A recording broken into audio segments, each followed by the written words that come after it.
Some men spend a lifetime earning respect, only to discover that strangers can dismiss it in a single glance.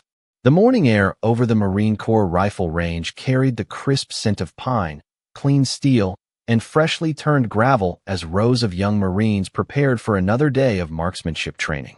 Sunlight reflected across neatly arranged shooting benches while instructors checked equipment with practiced efficiency. Every rifle rested in perfect order. Every command followed a familiar rhythm, and every Marine moved with the confidence that came from believing they understood exactly what excellence looked like. Few of them noticed the old pickup truck that quietly rolled into the visitor parking area near the range. The engine stopped, the driver's door opened, and an elderly man stepped out with deliberate care. He was 82 years old, his shoulders slightly bent by time, but never by defeat. His weathered navy blazer was clean and neatly pressed, an old Marine Corps-style patch sewn onto one sleeve after decades of careful preservation. In one hand, he carried a weathered oak cane polished smooth by years of use. In the other rested nothing more than a folded visitor pass. His name was Thomas Walker.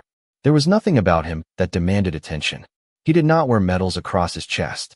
He did not introduce himself to anyone. He simply walked toward the range entrance with quiet purpose, pausing for a moment to watch the distant silhouettes of Marines preparing to qualify with their rifles.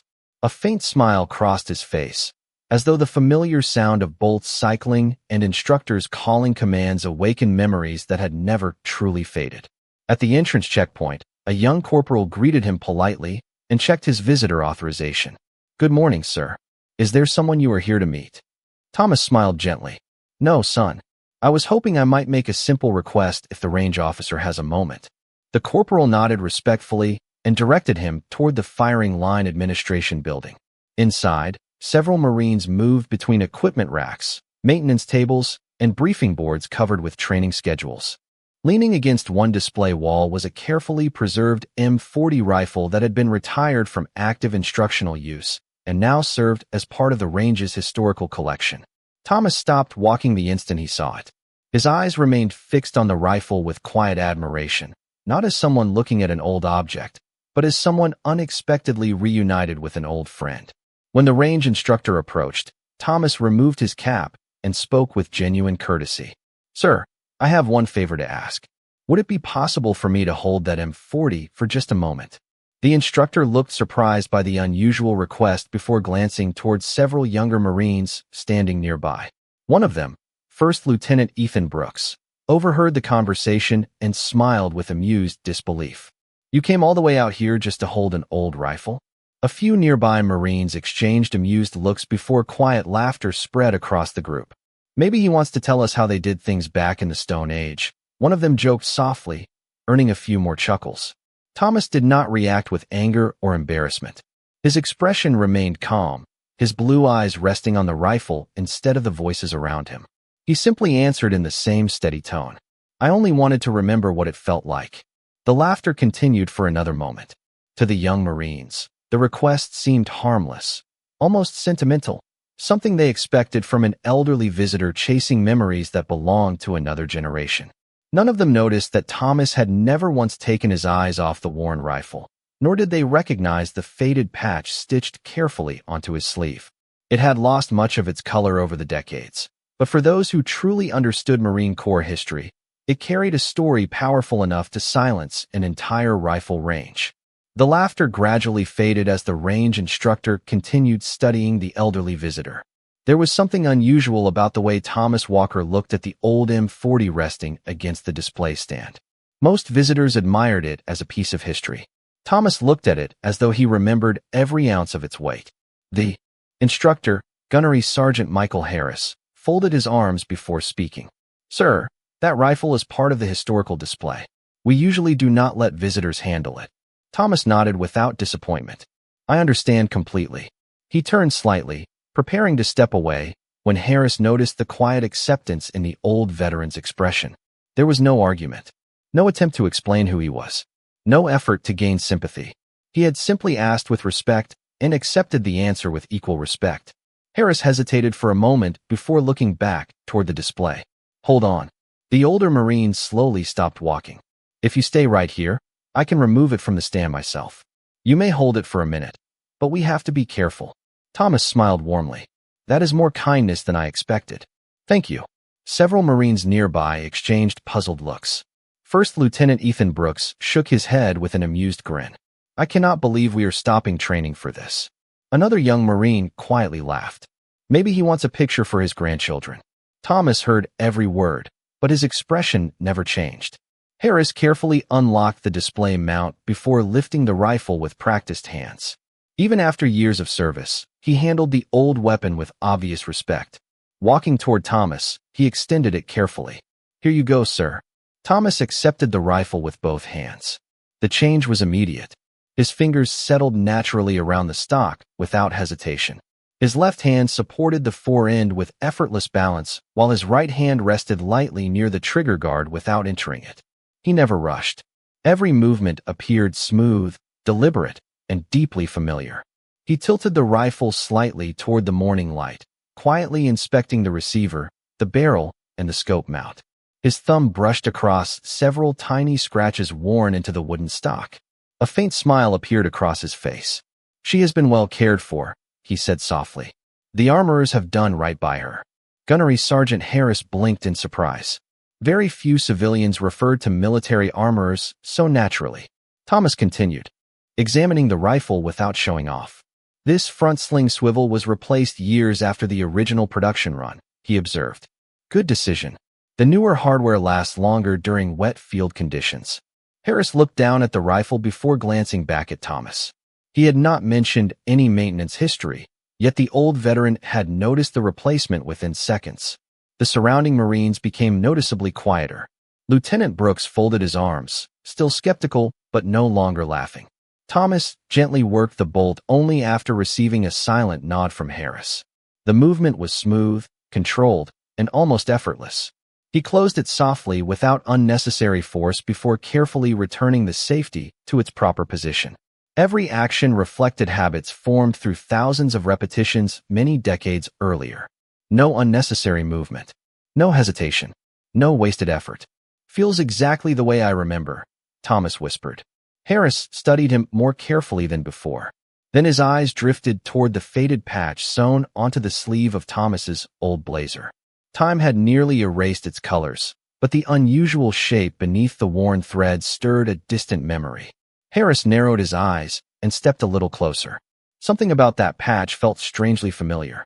He could not immediately remember where he had seen it before, yet every instinct told him it did not belong to an ordinary visitor. Without saying another word, he quietly reached into his pocket, pulled out his phone, and stepped several feet away from the firing line, while keeping his eyes fixed on the elderly veteran who still held the old rifle with the quiet confidence of someone greeting a trusted companion after many years apart. The quiet conversation around the firing line never fully returned. Something had changed without anyone announcing it. The laughter that had filled the range only moments earlier had dissolved into scattered whispers as more Marines found themselves watching Thomas Walker instead of preparing for qualification drills. Gunnery Sergeant Michael Harris stepped several yards away from the display area and studied the faded patch through the camera on his phone. Years of sunlight and weather had nearly erased its original colors, but the outline remained unmistakably familiar. He enlarged the image, then frowned. It could not be. He had seen that emblem only once before during an advanced instructor course at Quantico, displayed in a presentation about a little-known marksmanship development program from decades earlier. Harris looked back toward Thomas. The elderly veteran still held the old M40 with remarkable care, never treating it like a museum piece. His fingers naturally settled into positions that required no thought, as though muscle memory had quietly survived the passing of half a century. Harris opened the secure directory on his phone and searched for the office of the installation command. After a brief pause, someone answered, "Office of Brigadier General Richard Collins." Harris lowered his voice. "This is Gunnery Sergeant Michael Harris at Range 3. I believe I may have an unusual visitor." There was a short silence. What kind of visitor? Harris glanced toward Thomas once more. An elderly Marine veteran. 82 years old, maybe a little older. He asked to hold our retired M40 display rifle. The voice on the other end sounded mildly confused. "That hardly sounds unusual, Gunny." Harris nodded to himself. It is not the request that concerns me. It is the patch on his blazer. Another pause followed. Describe it. Harris carefully explained the faded shape, the worn stitching, and the distinctive border that time had almost erased. Before he finished, the officer on the line interrupted him. Do not let him leave. Harris blinked. Sir, stay with him. I am informing the general immediately. The call ended without another word. Harris slowly lowered the phone. Across the range, Lieutenant Ethan Brooks noticed the serious expression on the gunnery sergeant's face. Everything all right? Harris answered without taking his eyes off Thomas. I am not sure yet. Brooks walked closer. What is so important about that old patch? Harris shook his head. I cannot remember exactly where I learned about it. I only know that someone at Quantico once said, if you ever see one in person, pay attention before you make assumptions. Brooks looked toward Thomas again, this time with curiosity replacing amusement. Meanwhile, Thomas gently returned the bolt to its resting position before carefully wiping an invisible speck of dust from the wooden stock with the sleeve of his blazer. She deserves better than fingerprints, he said quietly with a faint smile. Harris stepped forward. Sir, have you spent much time with this model? Thomas looked up with warm eyes. Long enough to appreciate the people who built it. Were you an armorer? Harris asked. Thomas smiled softly. No. A competitive shooter? Thomas shook his head again. Not exactly. Harris sensed there was much more behind those simple answers, but the old veteran offered nothing further. He never hinted at accomplishments. He never corrected anyone's assumptions. He simply admired the rifle with genuine affection before carefully placing it back into the gunnery sergeant's waiting hands. At that very moment, a dark government sedan quietly entered the range access road. Several Marines instinctively turned toward the approaching vehicle as it rolled to a smooth stop near the administration building. The driver quickly stepped out and opened the rear door.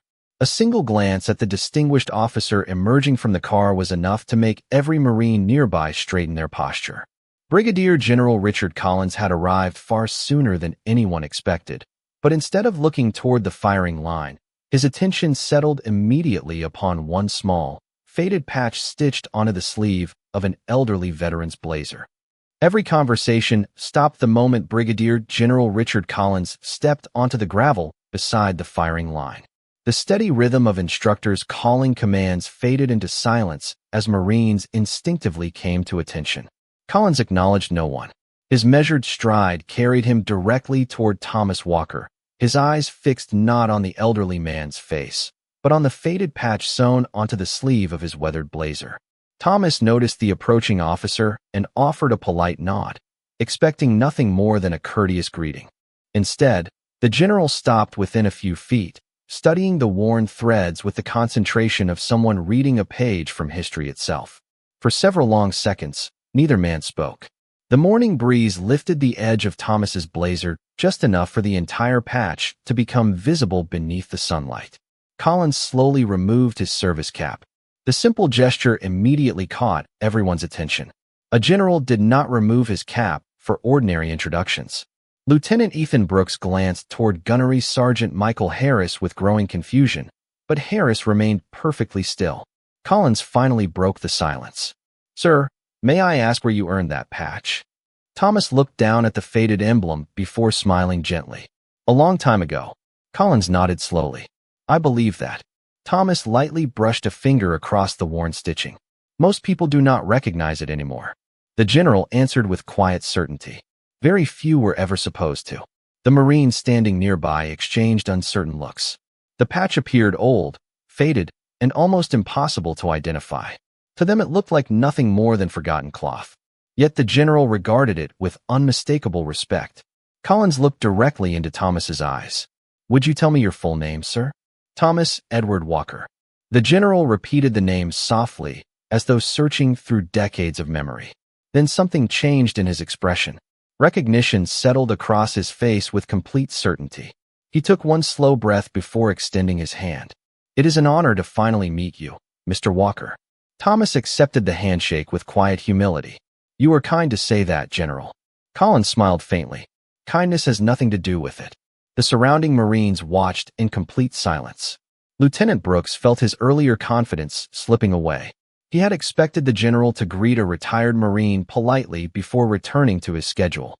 Instead, the highest-ranking officer on the range stood before the elderly visitor with unmistakable admiration. Collins glanced once more at the patch. There are fewer than a dozen of those that still exist. They're not. Thomas chuckled softly. Probably even fewer by now. I have only seen photographs. Most people have. Collins slowly turned toward the gathered Marines. Do any of you know what this patch represents? No one answered. Even Gunnery Sergeant Harris remained silent. Collins nodded as though expecting exactly that response. You would not. It has never been displayed in any public museum. It belonged to a highly selective Marine Corps marksmanship development group whose work shaped training programs that are still influencing rifle instruction today. A ripple of surprise spread quietly through the crowd. Collins continued without raising his voice. Many Marines know the techniques. Very few know who created them. Lieutenant Brooks looked back toward Thomas with entirely different eyes. The elderly man had never claimed extraordinary experience. He had never corrected anyone who underestimated him. He had simply asked to hold an old rifle. Collins returned his attention to Thomas.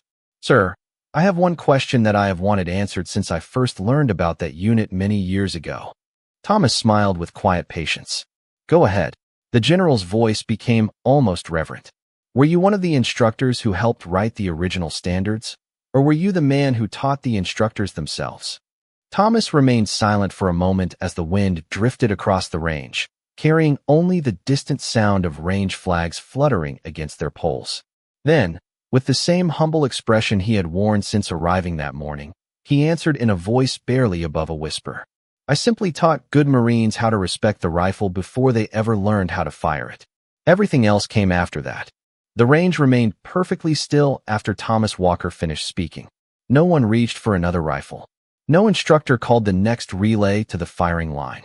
Even the familiar metallic sounds of equipment being organized seemed to disappear beneath the weight of the moment. Brigadier General Richard Collins looked across the assembled Marines before turning back to Thomas with quiet admiration. The techniques taught on this range, every single week, did not appear by accident, he said.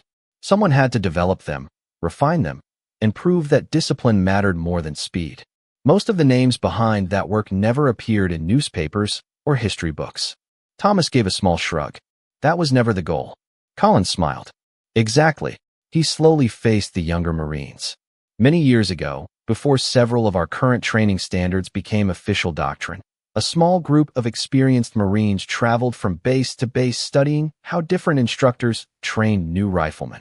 They tested methods, compared results, and quietly built a foundation that generations have benefited from without ever knowing who created it. Mr. Walker was one of those men. A quiet wave of surprise moved through the crowd.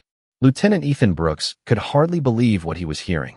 The elderly visitor he had dismissed only minutes earlier had helped shape traditions that every Marine on the range now accepted as ordinary. Collins continued, Some people leave behind trophies. Others leave behind better people. Mr. Walker chose the second path. Thomas lowered his eyes with an embarrassed smile. There were many good Marines involved. Yes, Collins replied. But every report I have ever studied mentioned one instructor whose first lesson never involved hitting a target. Thomas chuckled softly. I wondered if anyone still remembered that. Collins nodded. You required every student to spend hours learning how to carry, clean, inspect, and respect the rifle before a single live round was ever fired. Thomas rested both hands on his oak cane. A rifle reflects the person holding it. If someone cannot respect the tool, they usually cannot respect the responsibility that comes with it. Several Marines quietly exchanged thoughtful glances. Those words carried far more weight than any formal classroom lecture. Collins looked toward the retired M40 displayed beside the range. Do you know why we have kept that rifle instead of replacing it with something newer? Thomas smiled. Because someone understood that history teaches better than posters. The general nodded with satisfaction. Exactly. That rifle reminds every Marine that excellence is inherited. Each generation receives it from the people who came before. Lieutenant Brooks slowly stepped forward. The confidence that had once fueled his jokes had completely disappeared. Sir, he said quietly to Thomas, I owe you an apology. I looked at your age before I looked at your character. Thomas met the young officer's eyes without the slightest hint of resentment. That is an easy mistake to make when you have not yet lived long enough to know the difference. Brooks lowered his head respectfully. I should have known better. Thomas smiled kindly. Today you learned something. That means the day was not wasted. The surrounding Marines remained silent, listening carefully. No one laughed now. No one whispered another joke. The faded patch on Thomas's sleeve no longer looked like an old piece of cloth. It had become a quiet reminder that true service often leaves its greatest mark on people rather than on uniforms. Brigadier General Collins folded his hands behind his back before speaking once more. There is one part of this story these Marines still deserve to hear. Thomas looked at him with quiet curiosity. Collins smiled gently. Most people know the training program. Very few know why your patch was designed the way it was, or what had to happen before anyone was allowed to wear it. As dozens of attentive eyes settled upon the faded emblem once again, Thomas gently brushed a thumb across its worn stitching, and for the first time that morning, memories older than many of the Marines standing before him quietly returned to the surface. Thomas Walker looked down at the faded patch for several quiet seconds before lifting his eyes toward the young Marines gathered around him. The morning breeze carried the distant scent of pine through the rifle range, gently moving the edge of his old blazer as though time itself had paused to listen. This patch was never awarded for perfect shooting, he said calmly. It was earned only after someone proved they could teach another Marine to become better than themselves. Brigadier General Richard Collins nodded. That requirement was considered revolutionary when it was introduced. Most military programs measured individual performance. This one measured whether excellence could be passed forward. Thomas smiled softly. A skilled Marine can accomplish many things. A Marine who creates skilled Marines leaves something that outlives him. The words settled over the firing line with remarkable weight. Lieutenant Ethan Brooks found himself studying the faded emblem again, realizing that everything he had assumed about honor had been based on appearance instead of substance.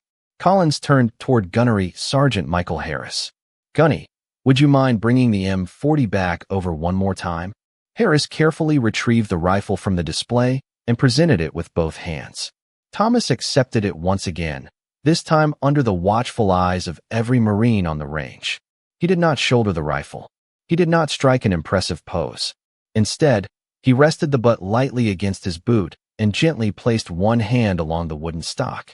Before anyone learns to fire accurately, he said, they should learn to notice. Several Marines leaned forward without realizing it. Thomas pointed toward the front sight assembly. Notice what has changed. No one answered immediately. After several moments, one young lance corporal hesitantly spoke. The hardware is newer than the rest of the rifle. Thomas smiled. Good. Someone pays attention. He moved his hand slightly farther back. Now notice this section of the stock. Another Marine examined it carefully. The finish is worn smoother on one side. Thomas nodded. Because thousands of careful hands carried it the same way. Equipment remembers habits. He never lectured. He simply invited observation. Every question encouraged thought instead of memorization. Even Brigadier General Collins remained completely silent, allowing the elderly instructor to teach exactly as he had decades earlier. Thomas continued.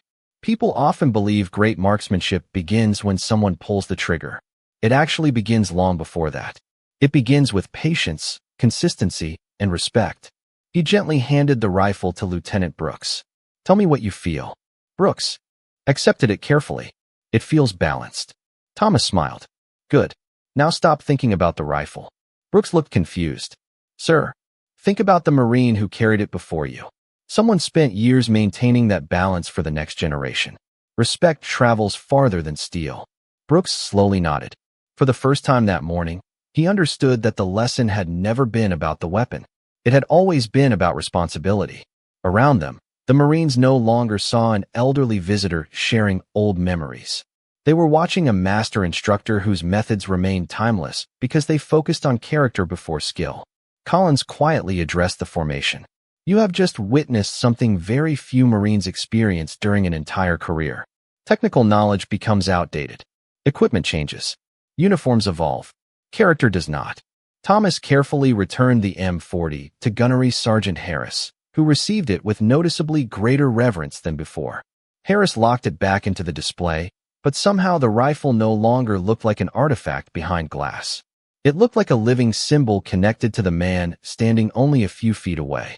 As Thomas adjusted the sleeve of his blazer, the faded patch caught another ray of sunlight, and Lieutenant Brooks suddenly noticed tiny embroidered initials hidden near the lower edge, initials that had almost disappeared beneath decades of careful wear. Before he could ask about them, Brigadier General Collins smiled knowingly, as though he already understood the story behind those nearly forgotten stitches and why they mattered even more than the patch itself.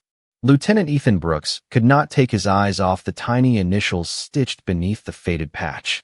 They were almost invisible after so many years, their edges softened by time and careful wear, yet someone had placed them there with purpose. Before he could ask another question, Brigadier General Richard Collins spoke quietly. Those initials were never meant for recognition. They marked the instructors who agreed that no lesson belonged to one Marine alone. Every improvement was shared. Every success belonged to the next generation. Thomas Walker smiled modestly. We believe knowledge became stronger when no one claimed ownership of it. Collins nodded. That philosophy shaped more than a training program. It shaped a culture. The Marines listened with complete attention. Earlier that morning, they had measured Thomas by his age, his cane, and his quiet manner. Now they measured him by the legacies standing invisibly behind every word he spoke. Lieutenant Brooks stepped forward until he stood only a few feet away from Thomas. Sir, he said sincerely, when I laughed, I believed experience belonged in books and museums. I did not realize I was standing in front of it. Thomas gave a gentle smile. Every generation thinks it invented confidence. Then life introduces them to wisdom. Brooks lowered his head with genuine respect. I hope you will accept my apology. Thomas rested one hand lightly on the young officer's shoulder. I accepted it the moment you decided to learn instead of defend yourself. The answer surprised everyone nearby. There was no lecture, no attempt to embarrass the young Marine in front of his peers. Thomas simply offered the same patience that had defined his entire career. Brigadier General Collins watched the exchange with quiet satisfaction. That response explains more about this man's character than any service record ever could. Gunnery Sergeant Michael Harris looked around the firing line. Every Marine remained completely silent, not because they had been ordered to remain quiet, but because they understood they were witnessing something rare. Collins addressed the formation once again. Many people believe respect flows downward from rank. They are mistaken. The strongest respect often rises upward from character. The words lingered in the cool morning air. One by one, several Marines stepped forward to shake Thomas's hand. There was no rush, no ceremony. Each handshake carried quiet gratitude. Thomas greeted every Marine with the same warm smile regardless of rank or age. When the last handshake ended, Lieutenant Brooks reached into the pocket of his utility blouse and carefully removed a small embroidered morale patch that he had carried. Throughout multiple training cycles, he looked at it for a moment before extending it toward Thomas. Sir, this patch has reminded me to keep improving. I would be honored if you accepted it. Thomas looked at the young officer before gently closing Brooks's fingers around the patch again. Keep it. Brooks appeared surprised. Sir, Thomas smiled kindly. Do not give it away before it has finished its work. One day a younger Marine will need encouragement more than I do. When that day comes, pass it to the person who has earned the responsibility to help someone else grow. Then its journey will have real meaning. Brooks slowly nodded, understanding that the greatest gift was not receiving recognition, but continuing it. Brigadier General Collins quietly removed a polished command challenge coin from his pocket and held it thoughtfully in his hand. He looked at Thomas with deep respect before saying, There is still one tradition I would like this range to witness today, because some moments deserve to become part of its history as well. Brigadier General Richard Collins slowly turned the polished command challenge coin between his fingers as the morning sunlight reflected from its engraved surface. Every Marine standing on the range watched in complete silence. Challenge coins were exchanged often throughout military careers, but everyone present understood that this moment carried a different meaning. Collins stepped closer to Thomas Walker and held the coin respectfully in both hands instead of simply presenting it. Mr. Walker, he said quietly, this coin represents the command of this installation. Normally, I present it in recognition of outstanding service or exceptional leadership. Today, I ask your permission to present it for something even greater. Thomas looked genuinely surprised. General, I have already received more kindness this morning than I deserve. Collins smiled warmly. With respect, sir, that is not your decision to make. A few Marines exchanged faint smiles, sensing the sincere admiration behind the general's words. Collins continued. Long before any of us wore this uniform, you invested your experience in Marines you would never meet again. You taught them to carry responsibility before they carried rank. The effects of those lessons are still visible on this range every single day. That kind of service cannot be measured by years alone. He extended the challenge coin toward Thomas. After a brief hesitation, Thomas accepted it with both hands and examined it carefully instead of slipping it into his pocket. He traced the engraved Marine Corps emblem with his thumb before looking back at Collins. This belongs to every instructor who stood beside me. I was only one of many. Collins nodded. I expected you to say that. Thomas smiled. Because it is true. The general glanced toward the assembled Marines. That answer is exactly why he deserves it. A quiet ripple of appreciation moved through the formation. Lieutenant Ethan Brooks felt as though he had received an education far beyond marksmanship that morning. He realized that genuine leadership never demanded recognition. It quietly redirected every compliment toward others. Gunnery Sergeant Michael Harris carefully unlocked the glass display containing the retired M40 once more. This time he did not remove the rifle.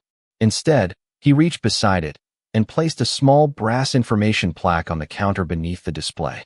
Looking toward the general, he asked, Sir, with your approval, I would like to add a note to this exhibit explaining where these training standards came from.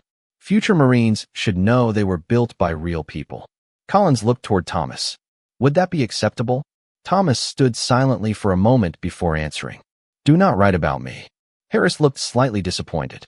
Thomas continued with a gentle smile. Write about the idea. Tell them that every generation inherits its standards from someone who cared enough to teach. Names fade. Principles should not. Harris slowly nodded. Yes, sir. I can do that. Collins smiled with quiet satisfaction.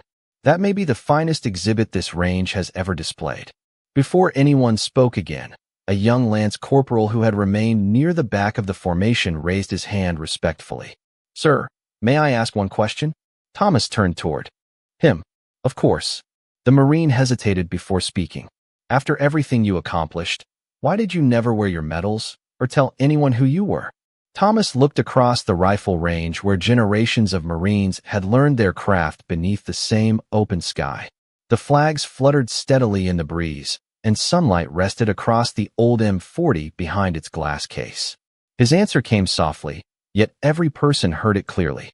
Because if a lesson only works after people know your name, then the lesson was never strong enough to stand on its own. No one responded immediately. They simply stood together in thoughtful silence as those words settled deeply into every heart on the range, becoming a lesson that would remain long after the morning itself had become another memory. The morning slowly returned to its familiar rhythm, but no one on the rifle range felt quite the same. Brigadier General Richard Collins carefully replaced his service cap and extended his hand one final time. Thomas Walker shook it with the same quiet humility that had marked every moment since he first stepped onto the range. There was no celebration waiting, no photographers, no formal ceremony scheduled on the training calendar. The greatest moments rarely announced themselves in advance. Thomas slipped the command challenge coin into the inside pocket of his weathered blazer beside a folded handkerchief that had likely traveled with him for many years. He adjusted the sleeve carrying the faded patch, picked up his polished oak cane, and prepared to leave exactly as he had arrived, quietly and without expecting anyone to notice. Lieutenant Ethan Brooks walked beside him toward the parking area. Neither man spoke for several steps. The only sounds came from boots pressing into gravel, the distant flutter of range flags, and the soft breeze moving through the tall pines surrounding the training grounds. Finally, Brooks broke the silence. Sir, I thought I understood what it meant to wear this uniform. Today I realized I have only begun learning. Thomas smiled without slowing his pace.